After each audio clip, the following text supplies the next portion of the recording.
Fala galera, chegando com as informações importantes do Cruzeiro após da grande vitória sobre o Red Bull Bragantino. O que espera a semana do Cruzeiro? Sinisterra.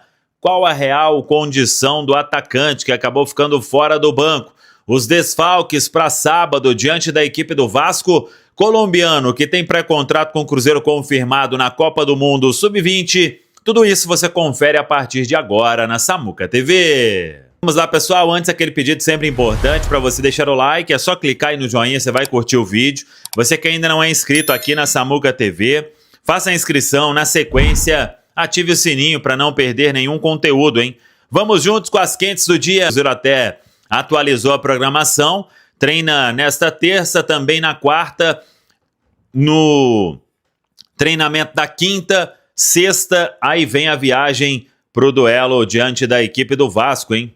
O jogo no sábado em São Januário e o Cruzeiro encarando aí um adversário fora de casa. O Vasco, antes do compromisso com o Cruzeiro, ele terá jogo adiado diante da equipe do Bahia. Todos os treinamentos pela manhã, somente na sexta à tarde o Cruzeiro treina e aí depois segue para o Rio de Janeiro. Jogo em São Januário. Os dois próximos jogos fora de casa e com ingressos esgotados de visitante, hein? Tanto em São Januário quanto no Maracanã, a torcida do Cruzeiro vai comparecer em grande número para estes dois compromissos. Lembrando que para sábado, o técnico Leonardo Jardim não terá Gabigol e Vidalba. Receberam o terceiro cartão amarelo. Aí, claro, na zaga vai entrar o Jonathan Jesus e o Gabigol deixa de ser uma opção até interessante ali no ataque. Ele recebeu então o terceiro cartão amarelo. O Cruzeiro que tem uma lista aí legal, hein, de atletas pendurados. E lembrando, depois do Vasco, o outro compromisso é com o Flamengo. E o Cruzeiro, claro, tá de olho aí em questões da arbitragem, né? O Lucas Paulo Torrezinho ontem, informação é que a arbitragem não agradou, porque, dentre outras coisas, né, saiu distribuindo cartão para jogador do Cruzeiro. Ele, até ali em um determinado momento, não permitiu que o Cruzeiro fizesse as alterações, aquelas no final, deixou o jogo seguir por duas vezes e teve a oportunidade de parar, mas o Cruzeiro passou por cima disso. E vamos acompanhar aí até quinta-feira quem a CBF define para apitar este duelo, então, diante do Vasco no sábado. Aí depois, na outra quinta-feira, é o jogo com o Flamengo, dia 2 de outubro. No final de semana, no dia 5, o Cruzeiro recebe o Sport, é um domingo, no Mineirão. Aí vem a parada data FIFA para recarregar as baterias. Sei que muita gente quer saber sobre Sinisterra. O Cruzeiro divulgou que ele teve um estiramento e a informação que a gente tem é que é uma lesão bem simples. E o Cruzeiro, para que todo mundo entenda, trabalha o Sinisterra com muito cuidado, com muita cautela. Ele ficou um tempo sem atuar por causa de seguidas lesões lá no clube inglês. Então, desde março que ele não atuava, aí veio, estreou contra o São Paulo. Depois, ele teve a oportunidade, né, de jogar contra a equipe do Atlético Mineiro.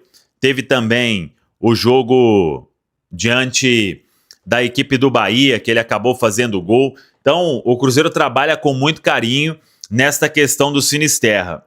E, a princípio, ele pode ser opção para sábado, hein? Vamos ver aí na reapresentação qual tipo de trabalho o Sinisterra vai fazer, mas é uma condição que o Cruzeiro trabalha para que ele possa atuar normalmente no sábado lá no Rio de Janeiro. Na pior das hipóteses, na outra semana contra o Flamengo. Então, é muito cuidado, muita cautela, um tratamento mais do que especial para um jogador que o Cruzeiro aposta muito.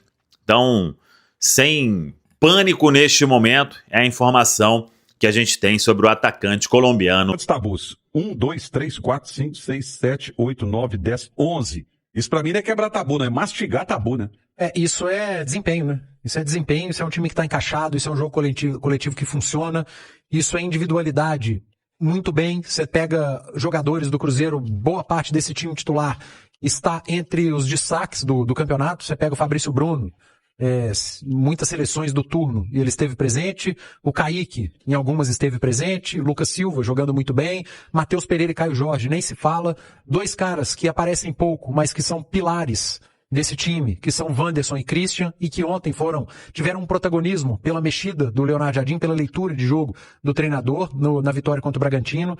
É muito interessante o Tabu, né? Esses números que o Rubens trouxe, essas vitórias que não aconteciam há muito tempo, mas isso tudo é consequência do momento coletivo e individual desse time, do desempenho do Cruzeiro do Leonardo Jardim, que chama a atenção, que vem jogando muito bem, não à toa, é semifinalista da Copa do Brasil e está brigando pelo título do Campeonato Brasileiro. Então, quebra de tabu, é consequência de trabalho bem feito, de jogo bem jogado, de desempenho coletivo e individual. Isso tudo o Cruzeiro tem demonstrado. Além o Rubens me perguntou, do Bragantino, 29 anos, né? É muito tempo, né? Muito tempo. Isso é a idade de um homem adulto. É quase a sua idade, né? É igual quem dera, obrigado, amigo. Eu tenho quase o dobro disso. Mas, você tem aqui 29 anos, a idade de um homem adulto. Mas que aí, quanto tempo o Bragantino ficou fora da Série A também, né? Mas aí você pega Bahia 11 anos. O próprio Bahia também, muito tempo fora da Série A. O Fluminense 17.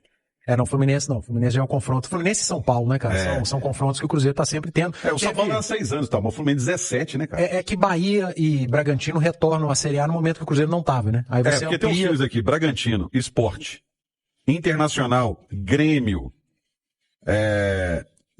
foram times que disputaram tiveram anos que eles estavam na Série B. Agora, o Fluminense, 17 anos... É muito tempo, né? E aí, cara, é o que eu disse, isso é consequência de trabalho. O Cruzeiro não teria quebrado esses tabus se tivesse um time oscilando, que não estivesse fazendo um grande campeonato brasileiro, o que não tá acontecendo. O Cruzeiro é muito regular, melhor mandante, né? São 2 derrotas e 1 empate em 13 jogos, são 10 vitórias. Tô falando de cabeça, pode ter algum jogo, vitória pra mais ou pra menos aí, mas pelo que eu me recordo, acho que são 10 vitórias do Cruzeiro, 1 empate, 2 derrotas pra Ceará e Santos. A gente lembra quais são, né, cara? Você lembra quais são as derrotas, Ceará e Santos. E contra equipes que estão na parte de baixo. E que o Cruzeiro era bastante favorito e acabou sendo surpreendido. Sabe qual é o nome disso? Oscilação, que é normal. Sim. Num campeonato de regularidade de 38 rodadas, em 13 rodadas como mandante, o Cruzeiro oscilou em alguns momentos, nesses 2 jogos especificamente, em que alguns pontos chamaram a atenção. Na época, o Leonardo Jardim deu entrevista falando que faltavam algumas peças com características específicas e o Cruzeiro já foi ao mercado, já trouxe essas peças e que já mudaram o jogo, como aconteceu em Salvador, por exemplo. Então, cara, quebra de tabu ela acontece porque alguma coisa positiva está acontecendo. E nesse momento no Cruzeiro são muitas coisas positivas e por isso o Cruzeiro está bem. Dessas 11 quebras de tabu, qual pra você, Edu, teve mais peso assim pro Cruzeiro? Contra o São Paulo. São Paulo é uma pedra na chuteira do Cruzeiro. Eu achei que você ia falar o Atlético, que tinha 4 anos no Mineirão. Mas aí é o clássico, né, cara? O clássico, isso faz parte. Mas o São Paulo, ele é pedra no sapato do Cruzeiro. Né? Impressionante. Principalmente no Campeonato Brasileiro, né? Porque mata-mata, Copa do Brasil, Libertadores, você pega aí, puxa pela memória, o Cruzeiro se dá bem contra o São Paulo. Mas quando é Campeonato Brasileiro, aí vem esse ano aqui um jogo duríssimo. Jogo dificílimo, São Paulo do Crespo, que aliás foi elogiado pelo Leonardo Jardim na coletiva depois daquele jogo. Sim. Como o Crespo organizou o time que estava bagunçado, deixado pelo Zubeldia, e o Cruzeiro venceu, né? Aquele gol de falta do Matheus Pereira que desvia, o Rafael fez um grande jogo, goleiro do São Paulo. Pra mim, essa é a quebra de tabu mais simbólica do Cruzeiro na temporada. Você acha que essa teve mais peso também? Eu acho que sim. Acho que teve mais peso, cara. Foi muito comemorado. Porque eu sinceramente, na hora que o Rubens chegou com essa relação aqui, eu levei um susto. Levei um susto de 11 tabus e pelo tempo, o tempo gigante que teve aqui de 17 anos com o Fluminense, velho. Essa do Fluminense, lá no Maracanã. Aqui o Cruzeiro ganhava. O negócio é lá no Maracanã. Então essa exterminação de tabus... Agora a frase tá valendo mais do que nunca, tabu não entra em campo. Mas engraçado, você falar isso de tabu não entra em campo, o Edu lembrou aqui do São Paulo, tabu realmente não entra em campo, mas tem clube que dá... A tiriça, né? Não, sabe, você pode fazer... Pode jogar bem, a bola bate na trave, não entra. Os torcedores do México aqui tem uma frase já dita há muitos anos, que é o seguinte: jogamos como nunca, perdemos como sempre. Às vezes você joga demais e acaba perdendo o jogo, porque tem uns clubes que é meio atravessado. O estilo de jogo do clube, né? A característica talvez ali no encaixe. Sabe quando o osso atravessa na garganta? Um amigo meu comentava sobre o Figueirense do Orlando Scarpelli, que dureza. Também. Tem clube que tem isso. O Atlético tem com o Botafogo, o Cruzeiro tem com o São Paulo. E tem clube menor também que você vai jogar, que é aquela nhaca, que você não nada dá certo. Parece que o azar tá todo do outro lado e nada dá certo pro seu lado.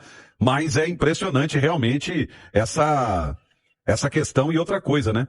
Como o Cruzeiro conseguiu transformar, o Edu falou sobre a questão de melhor mandante, como o Cruzeiro conseguiu transformar o Mineirão na sua arma, né? Claro que é confiança, né? E aí o time confiante, a torcida confiante, a sinergia, ela é diferente, cara. A gente que vai aos jogos, que comenta os jogos, você sente esse clima, esse ambiente.